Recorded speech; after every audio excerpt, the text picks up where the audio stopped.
मेरा देश बदल रहा है, आगे बढ़ रहा है। यह नारा हमने, आपने, हर किसी ने बहुत सुना होगा। लेकिन इसके साथ साथ एक नारा और गूंजा था, मेड इन इंडिया, स्वयं रोजगार योजना। शायद इन्हीं सपनों का नतीजा है कि स्वयं रोजगार तो नहीं मिला, लेकिन जिन लोगों के पास रोजगार था अब वह भी खतरे में नजर आने लगा है। जी हाँ, एक के बाद एक नाम गिनते चले जाइए।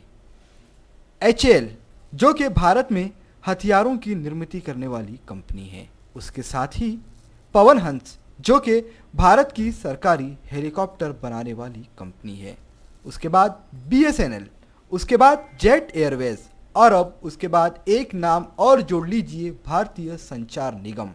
आपको बता दें कि यह सारी की सारी कंपनियां इस स्थिति में आ गई हैं कि इनके पास इतना पैसा भी नहीं बचा है कि यह अपने कर्मचारियों की तनख्वाह कर सकें।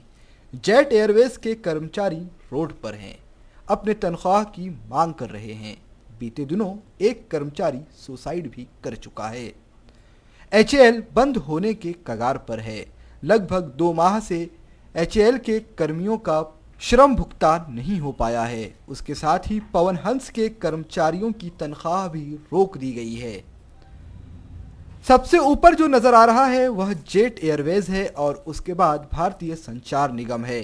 आपको सुनकर के ताज्जुब होगा कि हम में से लगभग 60% लोगों को यह तक नहीं पता कि हमारे देश का संचार मंत्री कौन है, क्योंकि संचार मंत्री ने कभी भी मीडिया के सामने आकर संचार माध्यमों को और उच्च मापदंड देने की कोई बात कही ही नहीं। वह सिर्फ प्रधानमंत्री के ट्वीट को रिट्वीट करते हैं या फिर भारतीय जनता पार्टी के प्रवक्ता की तरह अपनी पार्टी का बचाव करते हुए नजर आते हैं। अगर संचार निगम के मंत्री का ध्यान भारतीय संचार व्यवस्था की ओर होता तो शायद BSNL और भारतीय संचार निगम डूबत में नजर नहीं आता। उनकी यह हालत नहीं होती कि वह अपने कर्मचारियों की तनख्वाह न देने की स्थिति में आते। आपको बता दें कि BSNL और भारतीय डाक विभाग इस तरह से कुल मिलाकर अमरावती शहर के लगभग 25,000 से अधिक कर्मचारियों की नौकरी खतरे में है। लेकिन विडंबना कह लीजिए कि ना ही सत्ताधारी और ना ही विपक्ष के नेता इस बारे में बात करने को तैयार दिखते ही नहीं हैं।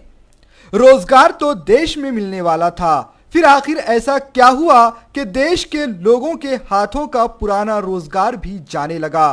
क्या 4 साल में स्थिति वाकई में इतनी बिगड़ गई या फिर जियो, अडानी, अनिल अंबानी जैसे उद्योगपतियों की प्राइवेट कंपनियों को आगे बढ़ाने के लिए सरकार ने अपने ही संस्थानों के पैरों पर कुल्हाड़ी मार दी? आपको बता दें कि BSNL देश की एकमात्र ऐसी कंपनी है कि जिसके पास अनिल अंबानी की कंपनी रिलायंस जियो से ज्यादा संसाधन हैं। वह एकमात्र ऐसी कंपनी है जो कि लैंडलाइन, ब्रॉडबैंड, मोबाइल और इंटरनेट की सुविधाएं एक वक्त में दे सकती है, उसके बावजूद घाटे में है। एक इतिहास वो था कि BSNL सरकार को कर्ज दिया करती थी और आज की स्थिति यह है कि BSNL के पास अपने ही कर्मचारियों को तनख्वाह में देने के लिए पैसे नहीं हैं। एक लेटर मंत्री महोदय की टेबल पर पड़ा हुआ है जिसके मुताबिक चुनाव खत्म होते ही लगभग 65,000 कर्मचारियों की छटनी BSNL से होने वाली है। आंकड़े गिनते चले जाइए। BSNL, जेट एयरवेज, भारतीय संचार निगम, डाक विभाग, पवन हंस और HAL, न जाने कितने लोगों के रोजगार खतरे में है। फिर भी नारा लगा लीजिए और खुश हो जाइए कि मेरा देश बदल रहा है। VCN न्यूज के लिए शम्स अंसारी, अमरावती।